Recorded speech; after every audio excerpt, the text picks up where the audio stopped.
लोकसभा चुनाव की समय जैसे जैसे नजदीक आ रही है, राजनीतिक सरगर्मी चढ़ता जा रहा है। विवादों का सिलसिला जारी है। ऐसे में हमारे साथ बातचीत करने के लिए राज्यसभा के पूर्व सांसद और कुढ़नी से विधायक रहे डॉक्टर अनिल सहनी जी हमारे साथ हैं।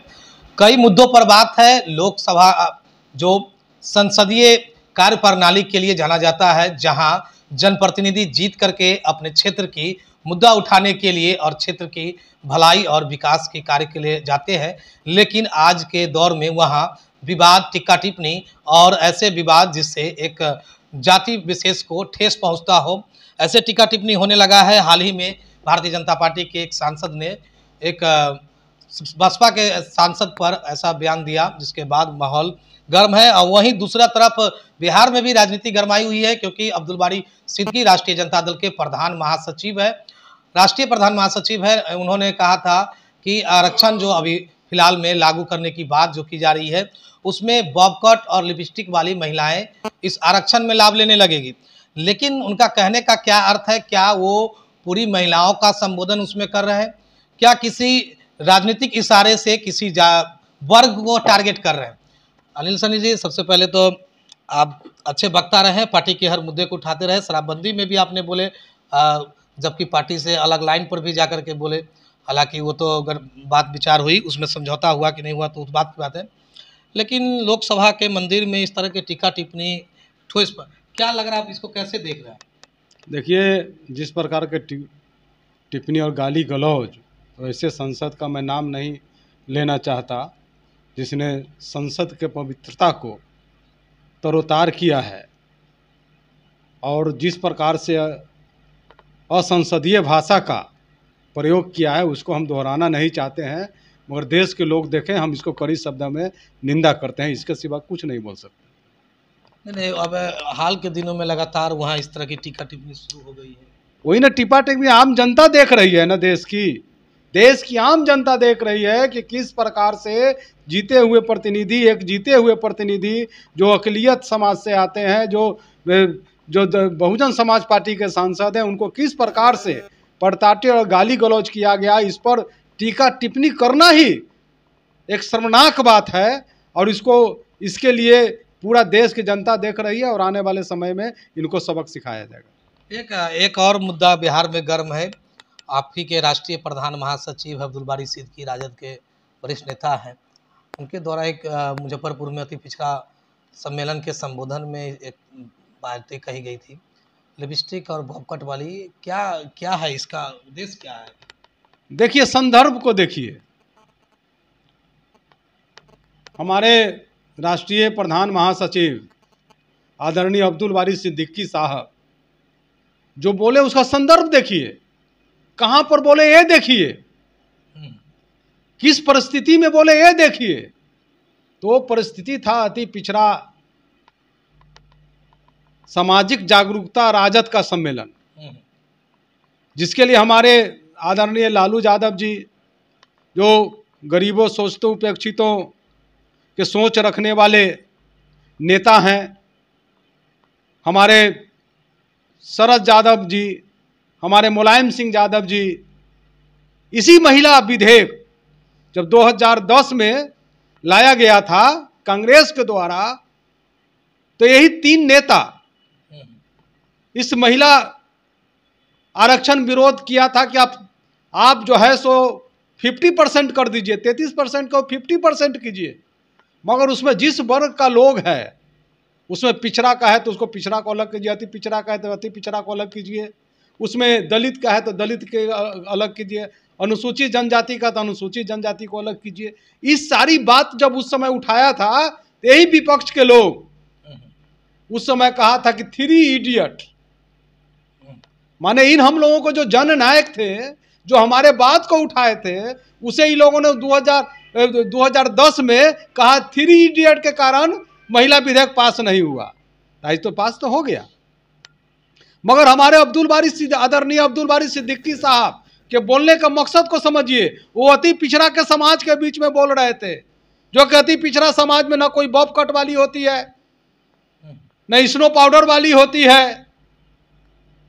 तो उसके लिए तो आपने आरक्षण कर दिया, मगर जो गरीब, अति पिछड़ा, शोषित, उपेक्षित पिछड़ा का अकलियत के जो महिलाएं हैं, जो उनके लिए क्या किया? तो जनरल आरक्षण देने से, मतलब महिलाओं, पूरे टोटल महिलाओं को आरक्षण देने से लोग एक भी कह रहे हैं कि अति पिछड़ा समाज के हकमारी हुई है। क्या हकमारी हुई है? आज के हकमारी तो साफ साफ हकमारी है। जिस प्रकार से बिहार में आदरणीय मुख्यमंत्री नीतीश कुमार जी जब बन के आए मुख्यमंत्री, से सबसे पहला काम यही किया कि 50% आरक्षण दिए, जिसमें सभी वर्गों को, महिलाओं को, अति पिछड़ा को, दलित को, अनुसूचित जाति को, अति पिछड़ा में जो अल्पसंख्यक समाज के आते हैं उनको, उस सभी लोगों को बांट के दिए 50% में। तो आज संसद में मैं तो ये भी बात कहा था, नाना करते प्यार तुम्ही से हो बैठा। संसद में बहुत लोग बहुत कुछ बोले, मगर राज्यसभा में सर्वसम्मति से पास हो गया बिल। एक भी आदमी ने उसके विरोध में, बिल में खिलाफ में नहीं दिया। तब तो नरेंद्र मोदी जी को सोचना है कि अति पिछड़ा समाज के जो गरीब गुरबा है, जो कभी लिपस्टिक नहीं लगाया, जो कभी मतलब कि पाउडर नहीं लगाया, जो कभी बॉब कट में नहीं रहा, तो उस अति पिछड़ा समाज के महिलाओं के लिए आरक्षण कब देंगे? यही मकसद था हमारे आदरणीय अब्दुल बारी सिद्दीकी साहब का कहने का मतलब, जिसका लोगों ने बहुत भयानक रूप से इसका गलत रूप से प्रचार किया। यह समझाने का उनका मुद्दा था। जहां पर वो बोल रहे थे, अति पिछड़ा के बीच में बोल रहे थे, और अति पिछड़ा के जो महिलाएं वहां आई हुई थी उसका भी आप चेहरा आपके पास में फोटो में होगा, आप फोटो लगा के बताइए कि कौन लोग था वहां पर बैठा हुआ महिला लोग। बहुत संख्या में वहां महिला लोग भी आई थी, जो कि आप लोग उस दिन कवरेज किए हो जगह तो आपके पास में होगा। तो उनको समझाने के लिए आया था कि आप लोग जो शोषित उपेक्षित है, जो कभी भी न लिपस्टिक लगाए, न पाउडर लगाए, न बॉब कट में रहे, तो यह तो चिन्हित है। सामाजिक व्यवस्था क्या है इस देश का? आज अति पिछड़ा के महिला कैसे रहती है, दलित का महिला कैसे रहती है, आज जो है सो गरीब का महिला कैसे रहती है, और अमीरों का महिला कैसे रहती है? तो बराबरी कहाँ है? तो बराबरी किसके लिए होगा? इसके ऊपर हमारे अब्दुल बारी सिद्दीकी जी का सीधा प्रहार था, न कि किसी व्यक्ति के लिए प्रहार था। ऐसे तो हमारे सिद्दीकी साहब खेद भी व्यक्त किए हैं, अगर इसके लिए किसी को कोई चोट पहुंचा है तो हम खेद व्यक्त करते हैं। एक बात है, आज अब महिला आरक्षण में अति पिछड़ा को क्या चाहिए, अति पिछड़ा महिलाओं को क्या चाहिए? जिस प्रकार से बिहार में है आज तक, मैं तो एक बात और कहूंगा, महिला आरक्षण आप 50% कर दीजिए, मगर जहां से महिला का आरक्षण हो वहीं से महिला खड़ा हो। नहीं तो ऐसा होगा कि महिला के सीट पर महिला खड़ा हो गए 50%, 25% जनरल पर भी खड़ा हो जाए, और 75% तो 75% महिला जीत के आ जाएगी। तो ये भी संशोधन करना होगा। अब मान लीजिए कि परिसीमन अभी 33% परिसीमन होगा, तो 33% पर महिला खड़ा होगी, तो 33% फिर 2 चुनाव के बाद फिर 33% खाली हो जाएगा। जो 33% महिला वहां से जीत के आई है तो कुछ न कुछ तो काम करेगी वो। अगर फिर वो जनरल जब हो जाएगा तो वो जो महिला जीती हुई थी फिर उसी क्षेत्र से खड़ा होगा, और फिर नया क्षेत्र 33% होगा। तो इससे ऐसे करते करते ये 5-6 चुनाव के बाद 100% महिला का हो जाएगा, तो पुरुष कहाँ जाएगा? इसीलिए जो क्षेत्र अगर आप नियम बना रहे हैं, उस समय 2010 में जब हम संसद थे उस समय इस बात को हम चिन्हित किए थे कि अगर आप नियम बना रहे हैं 33% का, तो 33% में ही महिला खड़ा हो, उसके बावजूद नहीं खड़ा, उसके बाद दूसरा जगह नहीं खोए, आपको 51% कर दीजिए। अति पिछड़ा महिलाओं में आक्रोश का है, ये बताइए आप। अति पिछड़ा समाज से, अति पिछड़ा समाज के आक्रोश इसी है कि सदियों से जो चला आया पिछड़ा है जब देश के, जिसकी जनसंख्या आज के डेट में 45% है पूरे देश में, उसकी जनसंख्या को जो असंगठित है, जाति जाति में बांटा गया है।